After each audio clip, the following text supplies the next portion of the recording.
नमस्कार आणि जय महाराष्ट्र मित्रांनो. लर्न अँड अर्न मोबाईलवाला इलेक्ट्रिकल टीचर या यूट्यूब चॅनलमध्ये आपलं सहर्ष स्वागत आहे. तर मित्रांनो, गरमी फार वाढत आहे आणि त्यात अचानकपणे आपला कूलर बंद पडतो. त्यावेळेस काय करायचं हे या व्हिडिओमध्ये सांगितलेलं आहे. तर व्हिडिओ आवडल्यास लाईक, शेअर आणि सबस्क्राईब करायला विसरू नका. तर मित्रांनो, आपल्याकडे हे आहे केनस्टार कंपनीचं मॅक्सिकूल इको हे मॉडेल. तर या कूलरची काय कंडिशन झालेली आहे ते आपण पाहूयात. तर हे कूलर आहे, हे कूलर पाहू शकताय तुम्ही. ही कूलरची मोटर आहे आणि एका इलेक्ट्रिशियनला कस्टमरने कूलर रिपेअरिंगसाठी दिलं होतं, पण ते त्यांना सक्सेस झालं नाही. कारण हा पाहू शकता या शॉपला गाळा पडलेला आहे आणि त्यामुळं हे कूलर प्रॉपरली फिरत नव्हतं. तसेच इलेक्ट्रिशियनकडनं कूलर उकलत असताना वायंडिंग कट झालेली आहे. त्यामुळं कस्टमरनं हा निर्णय घेतला की याची मोटर बदलायची. पण त्या इलेक्ट्रिशियनला या मोटरचे नट व्यवस्थित न निघाल्यामुळं तो इलेक्ट्रिशियन याची मोटर पण बदलू शकला नाही. हे पाहू शकताय तुम्ही. कारण कूलरची वायंडिंग आणि बुश शॉफ्ट एवढं बदलणं म्हणजे नवीन मोटर इतकेच पैसे जात होते. त्यामुळे कस्टमरनं चॉईस केली की आपल्याला नवीन मोटर टाकायची आहे. पण इलेक्ट्रिशियनकडनं हे नट न निघाल्यामुळे हे कूलर आपल्याकडे मोटर चेंज करण्यासाठी आले आहे. तर मित्रांनो, चला पाहूयात या कूलरची मोटर कशी चेंज करायची. तर मित्रांनो, हे गंज चढलेले नट असतात, कारण सतत पाण्यात राहून नट गंजतात आणि निघत नाहीत. तर आपल्याकडे हा WD-40 म्हणून स्प्रे असतो, तो स्प्रे पहिल्यांदा करावा लागतो त्याला आणि एक 2 ते 3 मिनिट थांबल्यानंतर त्या नटातील गंज निघून आपण नट सहजासहजी काढू शकतोय. आपण अशा प्रकारे स्प्रे केलेला आहे. 4 ठिकाणी नट फिटी केलेले असतात हे. त्यानंतर आपल्याला नट काढायचे आहेत.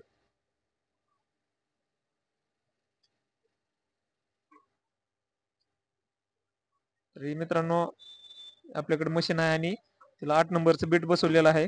त्यानंतर आपण हे नट काढणार आहोत. तर मित्रांनो, आपल्याकडे मशीन नसेल तरी आपण नट एक बॉक्स पाना येत असतो, त्या बॉक्स पाण्याने काढू शकतो. तर हे पाहू शकताय, नट इझी गोईंग मध्ये निघालेला आहे आपला.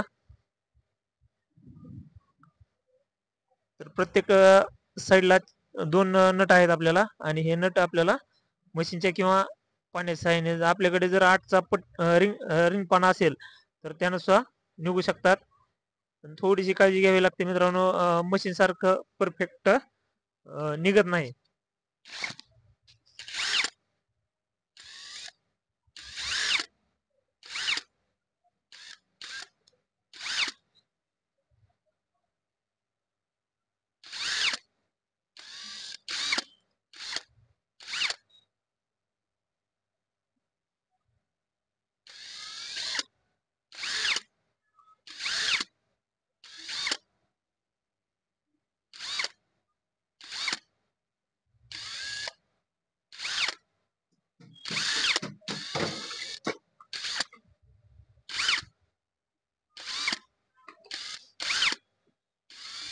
अशा प्रकारे आपल्याला नट काढून घ्यायचे आहेत.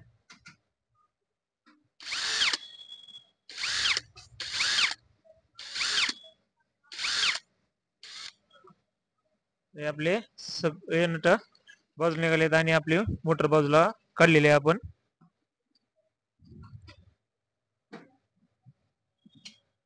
हे पाहू शकता मित्रांनो, मोटर आणि याचे मागची आणि पुढची कॅप आणि हे रोटर हे आपल्याला बाजूला काढून घ्यायचं सगळं. तर मित्रांनो, हे आहे ब्लेड.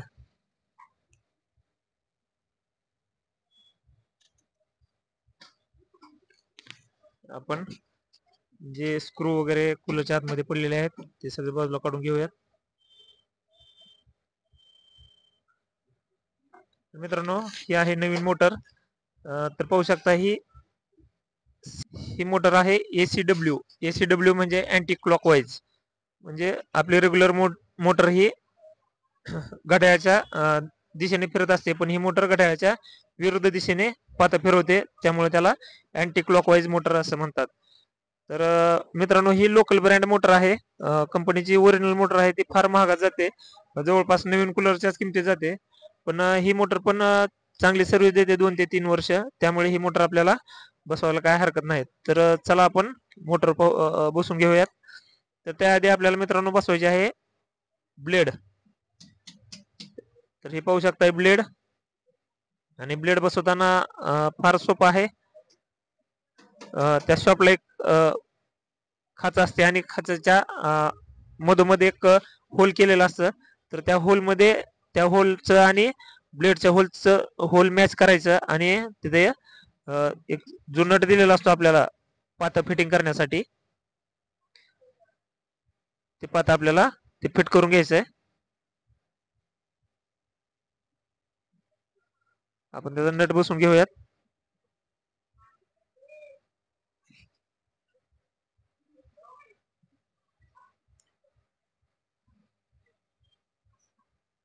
तर पाहू शकताय अशा प्रकारे आपण त्याचं पातं बसून घ्यायचंय.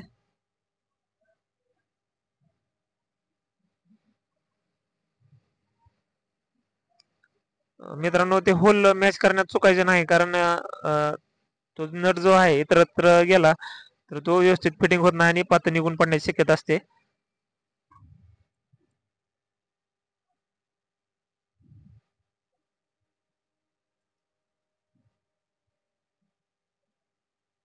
अशा प्रकारे आपण नट फिटिंग करून घ्यायचं आहे.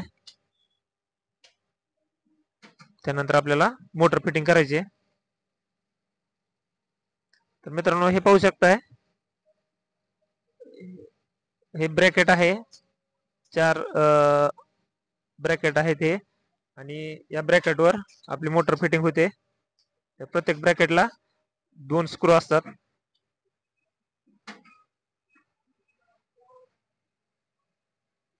तर आपण सुरुवातीला एक एक नटावर मोटर फिट करून घ्यायचे, आणि सगळे नट फिट झाल्यानंतर आणि मोटर स्टेबल झाल्यानंतर आपल्याला सगळे नट टाईट करून घ्यायचे. तर त्याआधी आपल्याला ही जी जुनी वायरिंग आहे, ही जुनी वायरिंग बाजूला काढायची आहे, कारण आपल्या अगोदर ज्या इलेक्ट्रिशियन रिपेअरिंगसाठी घेतलं होतं त्यांना मधूनच वायर कट केलेले आहेत, त्यामुळे ते आपल्याला वायर बाजूला काढून ठेवायचे. आणि हे जे आहे हे कंट्रोल केबिन आहे, त्याचं स्विच सॉकेट, स्विच वगैरे जे आहेत त्या ठिकाणी कंट्रोल होतात, तिथपर्यंत आपल्याला मोटरची वायरिंग घेऊन जावं लागतं. तर हे पाहू शकता, हे कॅपॅसिटर पहिल्या मोटरचं, आणि एक वायर दिसते हे वॉटर पंपचं आहे, आणि एक मोटरचं आहे जे इलेक्ट्रिशियन कट केलेलं आहे. मोटर बसवताना मित्रांनो काळजी घ्यायची. तर पाहू शकताय हे जे 2 वायर आहेत मोटर मधून आलेले, तर ते वायर मित्रांनो आपल्याला खालच्या साईडला घ्यायचे अशा प्रकारे, आणि त्यानंतर आपल्याला एक एक नटाने फिट करायचं. तर असं का घ्यायचं, तर वरून जर पाणी पडलं तर डायरेक्ट त्या होल मधून मोटर मध्ये जाऊ नये, यासाठी आपल्याला ती वायर ची साईड आहे ती खालच्या बाजूला घ्यायची, आणि आपण एक एक नट अगोदर थोडासा फिट करून घेऊया. अशा प्रकारे आपल्याला एक एक नट अगोदर फिट करून मोटर स्टेबल करून घ्यायची आहे.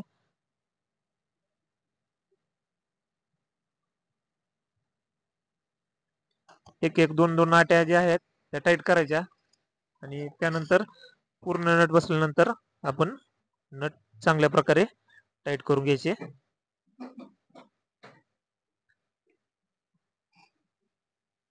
तर मित्रांनो, हे काम अत्यंत सोपं आहे, पण जास्त माहिती नसल्यामुळे अवघड वाटू शकतं तुम्हाला. पण आपला जो चॅनलचा उद्देश आहे तो हाच आहे की शिका, अगोदर काम शिका, आणि त्यानंतर तुम्ही पैसे कमवा. जे तरुण आहेत, बेरोजगार आहेत, त्यांना रोजगाराची एक दिशा देण्याचा आपण प्रयत्न आपण आपल्या चॅनलच्या माध्यमातून करत आहोत. तर त्याचा अवश्य लाभ घ्यावा. आपल्या चॅनलला सबस्क्राईब करून व्हिडिओ पाहून एक बेसिक माहिती मिळते, आणि त्यानंतर मी एखाद्या दुकानात जाऊन प्रॅक्टिस करून हे इलेक्ट्रिकल रिपेअरिंगचं काम शिकू शकता, आणि त्यातून तुमचा रोजगार उपलब्ध करू शकता.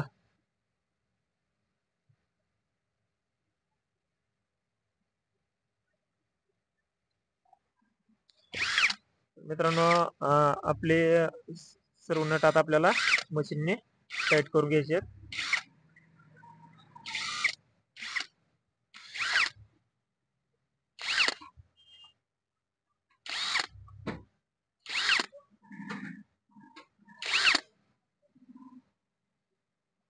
पाहू शकताय नट व्यवस्थितरित्या टाईट झालेले आहेत.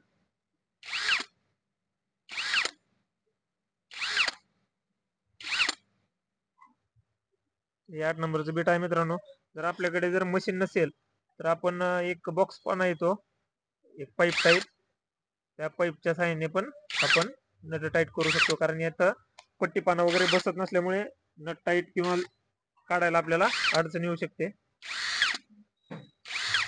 मित्रांनो इथं थोडासा प्रॉब्लेम आहे आपल्या चार्जिंगच्या मशीनवर, हा नट टाईट होत नाही, तर आपल्याला इलेक्ट्रिक मशीन यूज करावी लागणार आहे लाईटवरची टीव्ही मधली.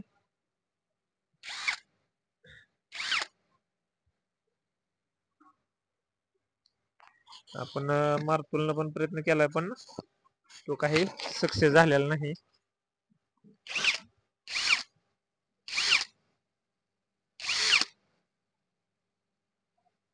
आपण हे बीट काढून आपल्या इलेक्ट्रिक मशीनला जोडून घेऊयात.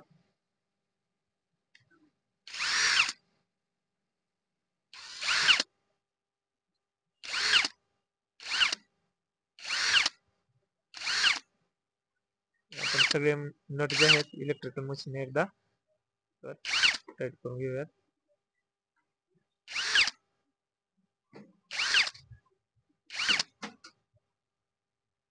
मित्रांनो ही आहे मोटरची वायर आणि ती वायर आपल्याला या कंट्रोल स्विच पर्यंत घेऊन जायची आहे. तर त्याला लॉक असतात, ते लॉक समोरच्या बाजूने आपल्याला काढावे लागतील.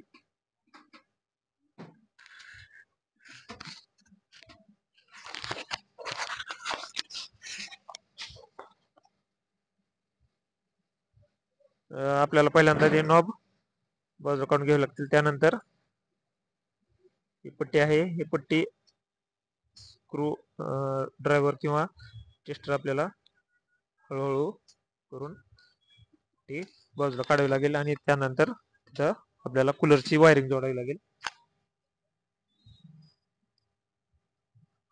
पाहू शकता मित्रांनो अशा प्रकारे कूलरची वायरिंग असते. तर पहिल्यांदा आपल्याला जुनी वायरिंग यातून व्यवस्थित मोकळी करून घ्यावी लागेल आणि आपली जी कूलर मधून आलेली वायरिंग आहे वायरिंग त्या केबिन पर्यंत आणावी लागेल. तर आपण आणलेली आहे ती. तर मित्रांनो हे आहे कॉमन कनेक्शन, म्हणजे एकाच ठिकाणी mains lead, water pump wire, cooler मोटरचं कॉमन वायर आणि ऑक्सिलेटिंग म्हणजे मुव्हिंगचं वायर, हे एका ठिकाणी एक एक वायर जे असतात, दोन पैकी एक एक वायर एका ठिकाणी जोडलेले असतात, त्याला कॉमन कनेक्शन असं म्हणतात. मित्रांनो हे आपले नवीन जी मोटर बसवली आहे तिथून वायर आलेले आहेत, तर त्यातलं हे ब्ल्यू आहे हे कॉमन असतं. तर कधीही लक्षात ठेवा कूलरची मोटर जी असते तर त्या कूलरच्या मोटरचं ब्ल्यू वायर हे कॉमन असतं आणि हे 3 वायर असतात हे स्पीडचे असतात. म्हणजे एक वायर आपल्याला कंपल्सरी निळ्या वायरला जोडावं लागेल कनेक्शनचं आणि एक वायर आपल्याला या स्पीडच्या 3 वायर पैकी कुठेही जोडावे लागेल. तर आता आपण हे जे जुनं कनेक्शन आहे ते आपण बाजूला काढून घेऊयात.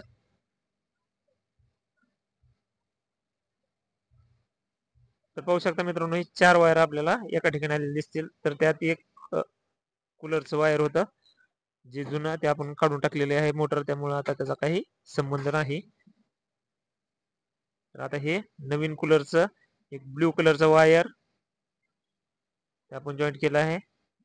त्यानंतर हे ऑक्सिलेटिंगचं म्हणजे मुव्हिंगचं आणि एक आहे ते वॉटर पंपचं. आणि पाहू शकताय हे वॉटर पंपचं वायर आहे. तर अशी 4 वायर आपल्याला एकत्र करायचे. हे पाहू शकताय हा जो मेन स्पॉट आहे त्या मेन स्पॉट मधली एक ब्लॅक वायर, वॉटर पंपची ब्लॅक वायर, ऑक्सिलेटिंगची ब्लॅक वायर आणि कूलरची पंख्याची मोटर आहे त्याची ब्ल्यू वायर आपल्याला एकत्र करून जॉईंट करायचे आहे.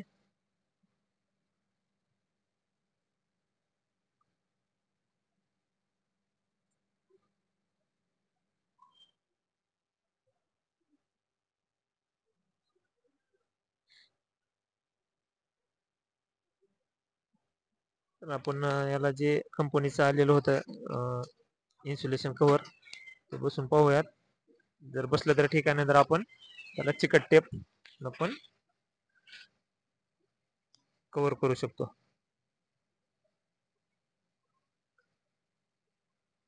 मित्रांनो आपल्याला चिकट टेपनंच कव्हर करावं लागेल, कारण ते खराब झालेलं आहे. व्यवस्थित हे 4 वायर आपण एका ठिकाणी जॉईंट करून घेतलेले आणि व्यवस्थित चिकट टेप मारलेले आहे.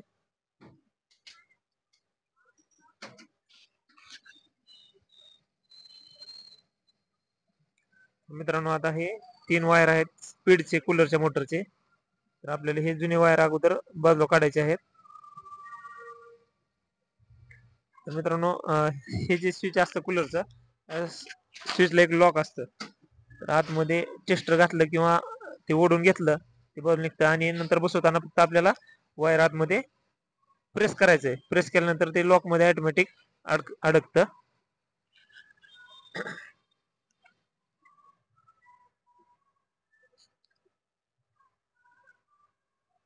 आता आपण टेस्टरनं असं दाखवतो तुम्हाला, हे वायर बाहेर निघालेलं आहे.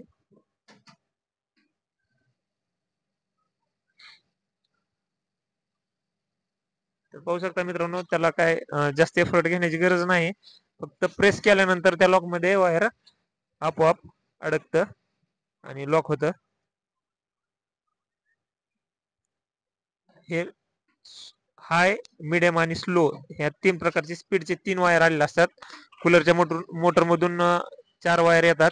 एक ब्ल्यू कलरचा असतं, एक ब्लॅक, व्हाईट आणि रेड कलर.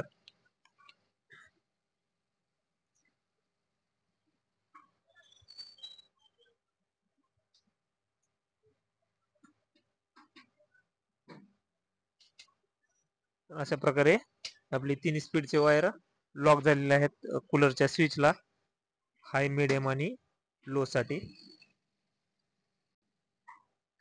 त्यानंतर आपल्याला ही अस्तव्यस्त झालेली वायरिंग एका ठिकाणी करून त्याला केबल टायनं फिटिंग करून घ्यायचं आहे.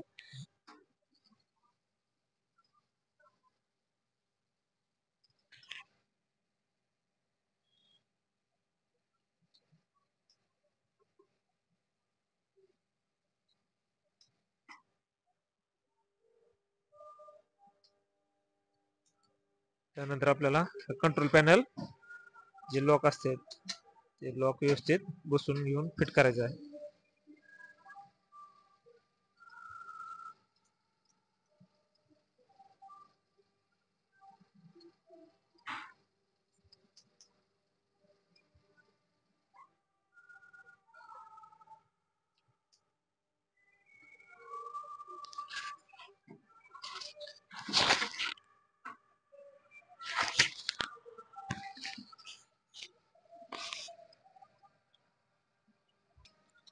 अशा प्रकारे आपण कंट्रोल पॅनल फिट करून घेतलेला आहे.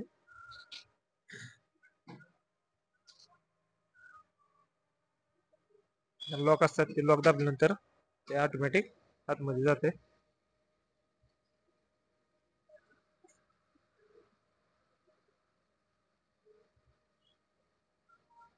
व्यवस्थित हा कंट्रोल पॅनल आपला बसलेला आहे. तर आपण लगेच स्विचचे नॉब जे आहेत ते नॉब पण बसून घेऊयात.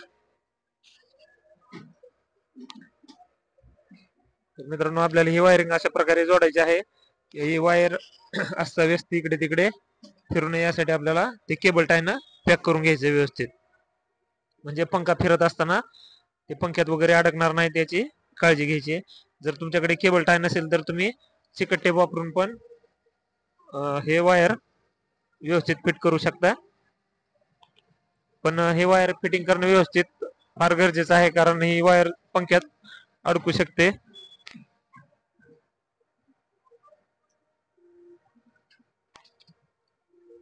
वायरिंग फिट केली. आता हा विषय राहिला कॅपॅसिटरचा. तर जी ओरिजिनल मोटर असते त्याचं वायर असं जाऊन तिथं कॅपॅसिटर अडकवलेलं असतं. पण हे वायर जर अपुरा आहे तर त्यासाठी आपण काय करायचंय, हे असं हे करायचं आणि 1 सेकंद कॅपॅसिटर हे करायचं आणि हे कॅरी बॅग मध्ये अडकवायचं आता.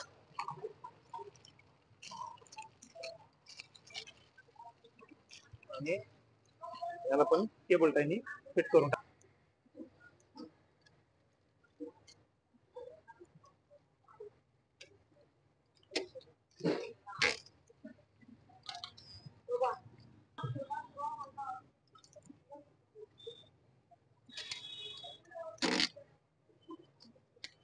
मित्रांनो, आपल्या कूलरची वायरिंग कंप्लीट झाली आहे. आता आपण हे चेक करून पाहणार आहोत आणि कूलर चालू करण्यापूर्वी आतमध्ये जी घाण आहे पाणी ओतण्यापूर्वी ती साफ करून घेत चला, कारण त्यातून पुन्हा मोटर खराब होण्याची शक्यता असते.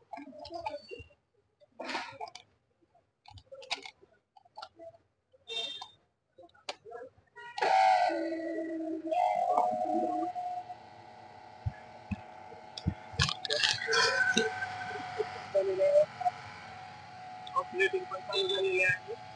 कोणत्याही मोटर पण व्यवस्थित अशा प्रकारे तुम्ही जर काय कूलरची मोटर चेंज करू शकताय. इलेक्ट्रिशियनला बोलवण्याची आवश्यकता नाही. तर धन्यवाद मित्रांनो. व्हिडिओ आवडल्यास लाईक शेअर आणि सबस्क्राईब करायला विसरू नका. परत भेटूया एका अशाच महत्वपूर्ण आणि माहितीपूर्ण व्हिडिओ मध्ये.